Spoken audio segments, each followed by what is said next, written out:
We made it. We made it. It's All week right. 7.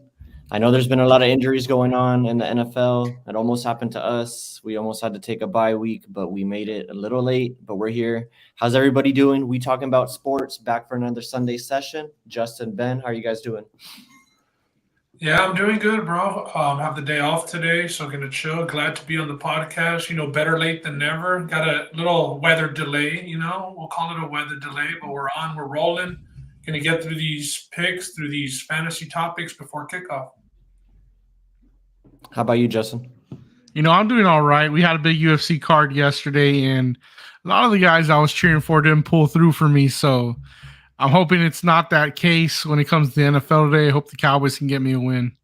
Yeah, you guys are gonna have to do we're gonna have to do a MMA tap hour recap because that Sure. card on Saturday was pretty lit. So, without further ado, before we get into the slate, as we've been doing these past couple episodes, this episode is brought to you guys by Top Grade Physical Therapy in Mission, Texas. Get in top grade shape with Top Grade Physical Therapy. Let Dr. Rufino Gutierrez and his team give you the manual therapy you need. Soft tissue massages, joint manipulation and mobilization, trigger point dry needling, cupping, plus much more. Visit Top Grade Therapy today, 2801 West Expressway 83, Suite 210 in McAllen, or call 956-854-4364. It's not physical therapy if it's not top grade. Still getting used to reading ads. They are located in McAllen, Texas. So excuse me there, but shout out Roofy and everything that they're doing there at Top Grade Physical Therapy. Yeah, man, let's get into it. All right. As we said, we're a little late here, so we're going to try and get through everything that we need to. As always, you can always find us on Facebook Live Sundays, close to 10 a.m., 11 a.m. this Sunday. But without further ado, let's get into it. We did have a Thursday night football. Was a good game. Finally, a Thursday night football game went over the total easily, 42-34. The Cardinals finally won a home game. They covered over under, easily went over. What did you guys have to say about Thursday night football? Biggest takeaway? That's easy for me. Did you want to go, Ben? No, go ahead. Well, I don't have a lot of skin in this game, particularly because I'm not a Cardinals or Saints fan, but I do have a favorite player playing for the Saints. And I was a little worried after that concussion he was going to have, an off game, but he still went out and got 106 yards receiving. Chris Olave, man, I think that's going to be Rookie of the Year right there. Yeah, happy to see Olave like that. I was on him as the best rookie wide receiver coming out of the draft. We know Drake London got drafted in front of him, but Olave having a really good year, taking some big hits. He is a smaller guy, but he getting a lot of catches. I mean, the big thing for me was just the fantasy value that we finally got out of a Thursday night game, bro. We had Eno Benjamin go for 20-plus points. We had Hopkins with 19, 20 points and double-digit targets. The Cardinals defense with multiple touchdowns. You had Olave, Taysom Hill got in the end zone. So finally, some excitement. Like we said, finally one of these games goes over. So it was a good game. I enjoyed it. Yeah, great game. My biggest takeaway is the guy pictured here, DeAndre Hopkins. He's back, and he's back to being a target monster. I think he had like 10 catches for over 100 yards in his first game back. No, Hollywood Brown makes it a little bit easier, but Kyler Murray looked his way early and often. So shout out to DeAndre Hopkins for coming back from suspension and contributing right away. So we'll see what he can do the rest of the way for this Cardinals team. But like, what did you think of that fight with Kyler and head coach there, Kingsbury? I mean, they've kind of been butting heads for a little while. Like, remember that whole preseason thing where Cliff Kingsbury's like, here's a headset, you call some plays. And then he's like, hey, it's not that easy after all. Don't put too much into it, but definitely not something you want to see on the sidelines for a team that's trying to make the playoffs with a lot on the line for that coach too. But let's get on to the slate for week 7. Not all the games are pictured here, but some of the main ones that we're going to be looking forward to are Cowboys and Lions, a return of Mr. Dak Prescott slated for this afternoon. And then we got the Cardinals, the Chiefs visiting San Francisco for a tilt with the 49ers. Anything else that pops out to you guys, or those two games pretty much the ones that caught your attention also? Big division matchup with the Titans and the Colts also. You got to think one of these two teams is probably going to win the division, so this is a big game for it. It's set at a pick 'em, so going to be one of the more competitive games this afternoon. What about you, Justin? of course, the Lions and the Cowboys, want to see Dak Prescott's comeback, see how that thumb's looking. But the Chiefs and San Francisco 49ers, I mean, Niners went and got McCaffrey. He's going to be playing today. What does that offense look like with a McCaffrey in there? Are they, they have the defense. Are they going to make that step like the Rams did where they went and got their guy to be in that Super Bowl window? What do they look like today? Great point, and I'm glad you brought it up. It's 5.5 minutes, and it took us that long to mention the Christian McCaffrey trade to the 49ers. That was probably the biggest news that happened, even more so than the Thursday night football game that we just talked about. Justin, you just mentioned CMC. Do you think this makes the 49ers even more of a contender? Are you putting them right there with maybe the Eagles in the NFC now? I think it does make them more of a contender. You're going to take some weight off of Jimmy G. And when Jimmy G made it to the Super Bowl, he wasn't having to do, the 30, 40 throws a game. He was able to game manage a little more. And when you have the ball less in his hands like that, where you have other playmakers who can make plays, I think you're more effective. I think that's when you start winning with the Niners. And Ben, contribute on that point if you want to also, but I want your take on the fantasy aspect as well. Are you excited as a Christian McCaffrey owner to have him on a Kyle Shanahan offense with all those weapons around him? For sure. I'm excited even because they said that this week, if they get into the red zone, they're going to have a red zone package for him. So, I mean, you could even see him getting into the end zone as early as this week. He is going to play today. Will be limited. Imagine when they have Debo and him in the backfield, in a shotgun formation side by side with Garoppolo. There's so many things that they can do. Like we said, Shanahan is one of the more creative offensive guys as far as scheming goes in the NFL. So it's going to be interesting to see what they can put together. And if Jimmy Garoppolo can go and execute it, bro, because that's what it's going to come down to, like it does every year. Yep. So big moves for the 49ers. They're definitely looking at what the Rams did last year and saying, hey, we need to do some of that and go for that Super Bowl. So let's see what they can do. Let's get on to the weather as we always look at before we get into the slate. Got some wind throughout the country here, if you will. That 49ers game with the Chiefs is going to have some wind. Broncos and Jets could be affected by the wind, as well as the Colts and Titans. So look out for all of that. And then obviously it shows 19-mile-per-hour winds for the Cowboys and Lions game, but we all know that's in the dome, so nothing to worry about there. Injuries. Not as much as there have been in the past weeks, although this list still does look pretty long. I just want to focus on the guy pictured here, DeAndre Swift, very popular fantasy player, a guy that people had high expectations for. Ben, I know you were one of those guys. I was one of those guys. Traded him this week because I traded him this week. So you finally rid yourself of DeAndre Swift. I did. I got Pierce and I got Pierce and Brandon Cooks for Swift and George Pickens. So, and do you think you were able to pull that trade off because of what he did before the injury? Because he's been out for a while. And because he was supposed to be coming back this week. He was out those 2 weeks, and then they had the bye week, and all signs were after the bye week he was coming back. So people were ready to buy.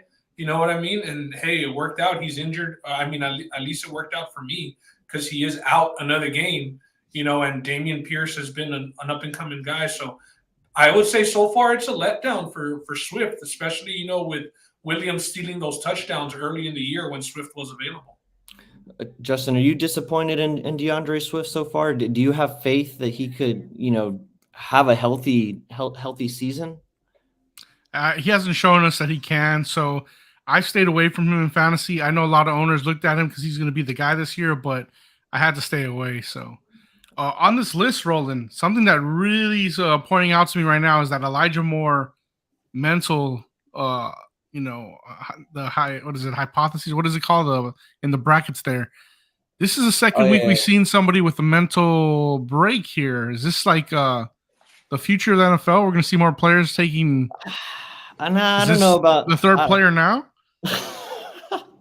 I don't know if this is going to start a trend or anything, but I think this just has to do with, that trade request that he put in the middle of the week. And then Salah said, he's not hurt. He doesn't want him playing under this current mental state. So his head's clearly not in the game, hasn't practiced, been wanting a trade, wasn't targeted at all last week, didn't have any catches. So he's obviously frustrated. The other name here that pops out to me, and it's the second name on this list, it's Russell Wilson. quarterback for the Broncos, partially torn hamstring. This injury could have longer-term implications. If you guys are owners of any Broncos assets like I am, like I still have some Sutton on some of my teams. Are you guys worried? What are your thoughts on the Broncos? This is turned into a dumpster fire. 6-7 weeks into the season. Yeah, been out on the Broncos, bro. I had Williams, the running back, after he got hurt. I had 0 shares of the Broncos after that, and I don't want any. It's bad. It's really bad. I think on the paper, Broncos turn it around. No faith. Coach is an idiot. No faith. What about you, Jess? That's true. On paper, you would say, oh, you should be more worried being a Broncos owner now that Russ is going to be out. Hamstring injuries are very hard to come back from. But for some reason, I kind of have this like optimism about, Russ was playing so bad. Maybe this backup might find those receivers a little better. So I don't know. I just kind of feel better about the situation because of how bad Russ was. Only place you can go is up. That's kind of my when you're my at the thought bottom process too. Can't go further bottom than that. Yeah, Russ, this whole experiment with the Broncos has only worked out for him, and that's because he got paid. Hasn't worked out for the Broncos. Haven't seen the return yet on their side. But shout out to Louis here in the chat as always. He's here every week. Our Ravens correspondent, if you will, giving us some information on Bateman. Looks like he's going to be good to go today. So, hey, just because he's good to go, don't mean to start him. All right, you've been trash. Let's not go throw Bateman and start in lineups. All right, but he'll be there nonetheless for Lamar Jackson to look at. He doesn't have to rely on Devin Duvernay after Mark Andrews. So good deal for Bateman suiting up. Any other names here that you guys want to point out before we move on? Yeah, never draft Keenan Allen. That's just a rule of thumb. Keenan Allen is never on my draft board for this exact reason. We see Keenan Allen with these lingering soft tissue injuries more often than not. And especially when he was coming off of a great season last year, like as injury riddled as he is, what were the odds? Never draft Keenan Allen. This is like the 3rd, 4th week in a row that he's out. I think this might be week number 4 that he's out. Yeah. Other names here, just real quick, because Julio Jones for me. Julio Jones still out. They said they're playing it safe with him, and then Randall Cobb, Christian Watson, both out for the Packers. So maybe Tanyan and Bakatarian is out also. Is he still with it? Yeah, Bakatarian. He's out. Yep. He's out. So still a lot of injuries. That's the name of the game in the NFL. Just how healthy you can stay. And avoid these injuries piling up. So let's move on to our next slide here. As always, our fantasy mailbag is always open. If you guys got any questions, you can find us on any of our social media platforms, and we'll be sure to get your questions here on the podcast. If you guys have any questions coming in throughout, let us know. We do have a question that was introduced earlier, though. What was the question? I'm gonna look for it. It was from Ismael Morales. Let me look for it. And I believe it was Derek Carr or Tua. Tua or Carr was his question. Tua or Carr? That's tough. I guess I'd go Carr just because I'm still a little skittish starting Tua first game back off the injury. I'll go Tua. I think the Dolphins really need a big win. They've lost 3 in a row since the game where he got injured. They're going up against one of the worst defenses in the NFL, and the Steelers. I like to pick on them. And receivers have just eaten against the Steelers. So I think Tua is going to have multiple touchdowns. Okay, there we go. 1 for Tua, 1 for Derek Carr. Who's filling in for Keenan Allen? That's Mark's question because there is no Joshua Palmer. He's out today with a concussion as well. DeAndre Carter, maybe. Look for added targets for Gerald Everett, added targets for Austin Eckler. Gerald Everett should eat. Mike Williams always eats when Keenan Allen is out, and now Joshua Palmer's out too. So Mike Williams should have himself a day. Flex question. Let's get into the flex situation with this flex question from Louis. Running back Chubb for the Browns or running back Stevenson from the Patriots at his flex position today? Good problem to have. Chubb. Very good problem. Chubb is saying who are your starters, cuz? I want to know your starters, Louis. That's great if that's your situation. I would go Stevenson, even though Harris is back back this week. Stevenson, I think, should still be the bell cow. Harris is coming back off that hamstring, or I think it's a knee injury.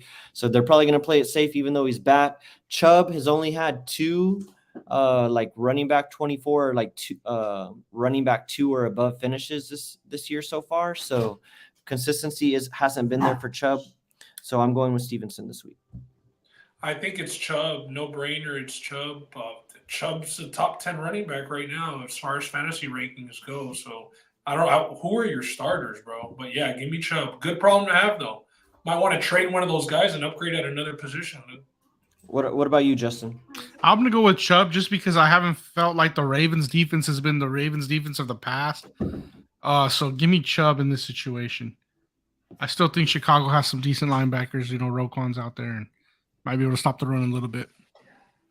All right, let's go to the flex zone options that we have for this week. I'm throwing out Garrett Wilson versus the Broncos. It's a tough matchup because you got Patrick Surtain on the other side, but I'm just going Wilson here just out of the fact that there's going to be really nobody else to throw to, and he's looked pretty good this year. So as out of flex, I like him to get you value. So give me Garrett Wilson.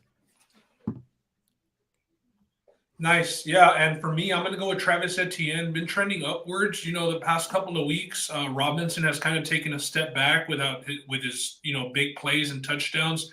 Etienne's been getting about 15, 16 touches a game, whether it be, on the ground or receiving. So I like him to give you, RB2 solid flex numbers this week. They're playing the Giants. Music to my ears, and Etienne has been creeping up on the usage in terms of the battle versus James Robinson the past few weeks. So I like that play as well, Ben. Etienne, hopefully he turns in for fantasy owners because I know he got drafted pretty early. Let's go to our picks. One of the reasons why we're all here. Do a quick little recap of what happened in week 6. Ron and most of the podcast hit on Vikings -3.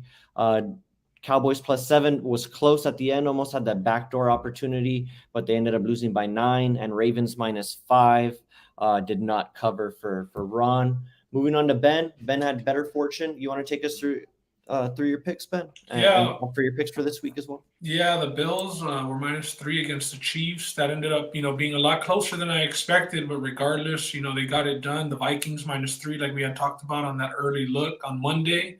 And then the Cards -2.5. Man, I guess I was on them one week too soon.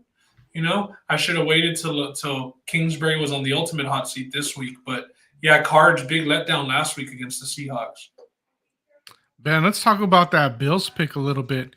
That game mattered a lot. It's against the Chiefs. It's a potential, maybe even AFC Championship opponent. They're going to probably meet in the playoffs somewhere. You're thinking it's good to get that win in the way they did. I thought, in the first half, they got to the red zone way more times than the Chiefs, but they couldn't put it in. In the second half, they started getting the ball in the red zone. What did you think of that game? What did you make of it? What do you want to see different if they see the Chiefs again? I mean, I liked everything that I saw, and if we see the Chiefs again, it's going to be in Buffalo because that pretty much, Yes. if you look at the landscape of the AFC, I think that locked up. I mean, I know it's only week 6, week 7, but you got to think that locked up the number 1 seed for the Bills, having that tiebreaker against the Chiefs. So next time they see them, it will be in Buffalo. It'll be in a lot colder and uglier temperature weather. So looking forward to it, bro. I like what I saw. They just got to convert more. Like you said, a lot of trips down to the red zone and then just, either going for it and passing up on the field goal and then not getting it. But ultimately, big drive at the end to win the game. So, yeah. Yeah. Oh, Roland, you're on mute. I was going to say, I think that game also might have shown, I want to kind of try and stay away from using the word blueprint, but showed a pretty good strategy for stopping the Chiefs offense, I think, this year. I heard a stat this morning that the Bills probably play the most zone defense out of any defense in the NFL at about 80%. Against the Chiefs, however, they went 50-50 man-to-man and zone. A lot of people are manning up the Chiefs this year. As we all know, they don't have Tyreek Hill. Last year, they played against the most too high safety coverage. This year, it's the opposite. They're going up against a lot of man coverage. So just throwing that out there for future matchups against the Chiefs because they don't have that explosive player anymore. So guys aren't as afraid of playing man-to-man against these guys as they were last year. Jerry, question here. How do you feel about the Chiefs? We'll get to that question on my card because I have an answer for you. Ben, how about your card for week 7? Yeah, for today, I'm going to pick on the Panthers. The Panthers, we saw they trade away CMC. Baker Mayfield's out. Darnold's not back yet. I don't know what happened with PJ Walker, but he also had gotten injured with a neck injury last week. So looking for them, just it looks like they're tanking. They need a quarterback. Looks like they're going to have the worst record in the league. They're going to get themselves a quarterback. I'm looking for the Bucks. This is like the ultimate get right spot after losing to the Steelers last week. This is where you come out, you win like 37-3, 32-3, something like that. Then give me the Cowboys. Dak's back. Let's see what it's all about. Then good decision for them not to bring him back last week against the Eagles. I gotta say, it looked like that was going to be the outcome, regardless of who was starting at quarterback. The way the Eagles, were playing up front. I like the Cowboys this week against the Lions team that has been getting beat up the last couple of weeks. They were competitive at the beginning of the season, but they've lost a little bit of their fight over the last couple of weeks. Jared Goff has come back down to earth. So I like the Cowboys to dominate today. And then my last one, man, I mean, these guys have just covered every week. It seems like the Giants, they find a way. They win outright. Them and the Falcons. Points. Yeah, I've said I shouldn't be backing the Jaguars. I don't think the Jaguars should be laying points because every time we start backing the Jaguars show us why they're still the Jaguars. Yes. So give me the Giants and the field goal here. Solid picks. There you go. I'm a little scared of the Cowboys this week, but they should beat the Lions. Just don't know what I'm going to get with Dak. Week 6 for myself also went 2-1, but I did lose my teaser. Vikings -3, Bengals -3, Cards -2.5. Also a week too early on these guys. And teasers, been a tough year for teasers overall, like in the market. Everywhere that I read, people are having trouble with teasers, but got to keep on going. Week 7, left a $sign on there. Hopefully that's a good sign. That's an accident on my hand. I got 49ers +1.5. So Jerry, we're on opposite sides today. I like the Niners, must-win game at home. Like I said, there might be a little bit of a blueprint out to slow down this Chiefs offense this year. 49ers getting healthier on defense. Nick Bosa should be back. Still some injuries in the secondary, but like I said, the Chiefs don't have those perimeter threats that they once had. So I'm comfortable with the Niners +1.5. The home crowd should be hyped. Like I said, it's a must win. Getting CMC back for maybe 15 to 20 plays. So I like the Niners today. Broncos +1.5. We alluded to it earlier. Can't go anywhere but up. I think a lot of people are high on this Jets team. The Broncos have a defense that should keep them competitive. That includes a good pass rush and a great secondary with a good shutdown corner. So give me the Broncos to keep this game close. It could be one of those games that I look back throughout the week and just say, what the hell was I thinking when I bet this game? But I like the Broncos +1.5. Jags -3, real simple for me. This just comes down to metrics. I mean, when you look at everything, the Giants have no business being 5-1. And you know what? Sometimes that ends up happening. So a team will have that kind of a year. Like they have a good coach. They can overcome some of their deficiencies, like with injuries. And just really, when you look at it, they haven't been playing good football, but they have good offensive play calling that can overcome some of this stuff. The Jags should not have the record that they have. They played a lot better than their record would indicate. They have a strong defense. Their offense is capable of putting points on the board. So give me the Jags -3 in another kind of a season-saving situation, if you will, at home against a team that I don't think is that good. But then again, I could be wrong, and I might have to adjust after this week because the Giants are 5-1. But I'm calling my shot here. I think the Giants are still frauds. So give me the Jags -3. 49ers +8.5, Bengals +0.5. That's my 7-point teaser, covering 7 points with the 49ers. And I think the Bengals should win their matchup against the Falcons at home pretty soundly. Justin, I know you said you had a play, didn't get to picture it. What was your teaser play? It's a Cowboys peak. It's a teaser. Cowboys PK, then Giants all the way to +9. There we go. I'm on the opposite side of you guys on this Jags and Giants game, but that's why we play the game. Yeah. And also Jerry said that was like a 6 or 7 leg parlay. So I mean, at that point, it just might be time to hedge. Jerry, you got to have a decent payout on there. That's a good spot to be in. Good luck. Yep, those are the picks for this week. As always, you guys can find us on social media at We Talkin' Sports 1. That's WETALKIN LKN Sports 1. Got a question from Mark here as we're getting ready to wrap things up. Couple of fantasy starter sit questions. Carr versus Texans or Jimmy G versus the Chiefs? Where do you guys lean on this one? I'm starting I'm starting Carr in 2 leagues that Josh Allen is on bye week, so I'm gonna have to say Carr here because I had the choice of Jimmy Garoppolo or Carr, and I went with Carr. All right. Derek Carr for the podcast, Mark. And then his other question is this is a good one because you got to keep in mind snap count here. CMC first game back or first game with the 49ers or Etienne at the flex?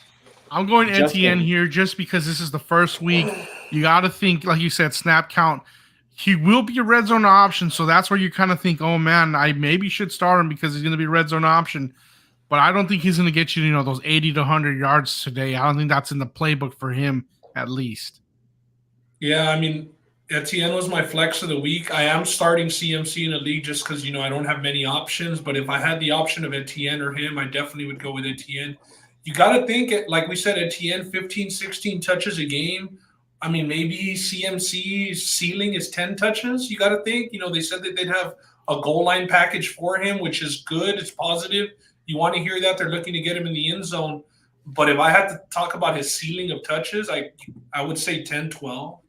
Might be even lower. They're saying he's going to be on the field for about 15 to 20 plays. So, I mean, he's not going to touch the ball in every single play he's in. So, yeah, it's a tough call for me. I mean, with that red zone package, I mean, CMC could fall into the end zone twice and outscore Etienne. That's just kind of the value that CMC has. But I'm going to make this a consensus. I like Etienne. I think he has a pass catching ability. I think this is going to be a good high. I don't know about high scoring, but I can see like a 28-24, maybe 24-20 type of game. So there's going to be some ball movement here. Give me Etienne. Probably not going to ever say that again, right? Yeah. This is like the only week we'll ever be able to say that. So yeah, Etienne, granted, CMC, is on that snap count that we expect him to be. Anything else that you guys want to cover today? We are touching 11:40, about 20 minutes from kickoff. That's probably it for the slate. I do just have like a little comment to say is like, guys, what are we feeling about these primetime games? We've had Denver almost on, like it seems like every primetime game. Chicago on as well. Can the NFL do anything about flexing some games this early in the season? It just seems like it's terrible picks Thursday nights and Sunday and Monday nights. I don't know. I think they can flex as it gets towards the end of the year, as like there's like more playoff implications, I think. But these deals are made before the season. I think some of it too. I mean, some of it has to do with they went to Amazon, so they're trying to like give Amazon like a palatable slate of games, right? For that deal. Like Amazon doesn't want to take all the trash matchups, right? So that's how maybe sometimes ESPN ends up with the trash Monday Night Football matchups. But I think this was just a bad bet. You mentioned the Russell Wilson and Denver Broncos being on almost every primetime game. And the Packers. The NFL expected these teams to be better, just like you, me, and Ben. We all thought the Broncos were going to be a little bit better. I mean, so why not put them on primetime? It's just a bad bet, bad break. Yeah. I guess it is what it is. And right when I was going to say, my parting shots were set your fantasy lineups. Look at who comments. Oh, my God. That's right. You guys got a matchup today in our keeper league. Wally left Hopkins on his bench. Busy guy. Wally, you got 20 minutes, pal. Set that lineup. Set them lineups. A question that I wanted to ask you guys, how do you guys feel about the Ravens backfield today? Gus Edwards is back. No J.K. Dobbins. Do you lean Edwards or Drake if you had to? Drake had a big week last week. I saw Drake hanging out in 2 of my free agent wires, and I was like, wow, he's a free agent. Then Gus Edwards is back. Gus Edwards has been with him for several years. Drake just got signed a couple of weeks ago. You got to think if Gus Edwards is suiting up and he's good to go, he's going to get, the bulk of the carry. So I like Gus Edwards this week. What about that backfield? Yeah, I mean, this is a bad position to be if you're having to rely on a Ravens running back, because at the end of the day, Lamar's still getting the bulk of the carries over there. I think he has the most attempts out of all the running backs for the Ravens. He has 56 attempts. The next highest one is Kenyon Drake with 31. And are any of you guys willing to play ball with Chuba Hubbard as a starter for the Panthers today? I'm thinking about him in the flex right now. I got Claypool or him in the flex today. I just can't decide. Claypool's projected more points, but I just don't see it. Damn, that's tough.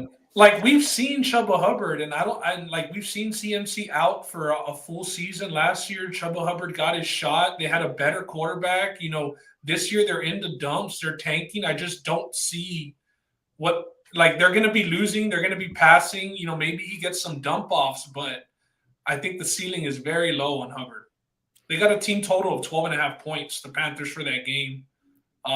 They might see the end zone one time. Like I said, I think they get a field goal all game. So I'm a no on Chuba Hubbard.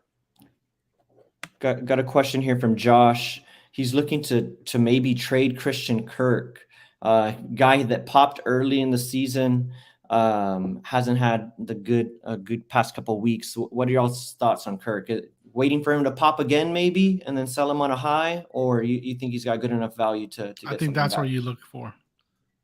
Yeah, I mean, unless somebody really wants a wide receiver and really likes him, even though his low weeks, you got to think, he was at an all-time high.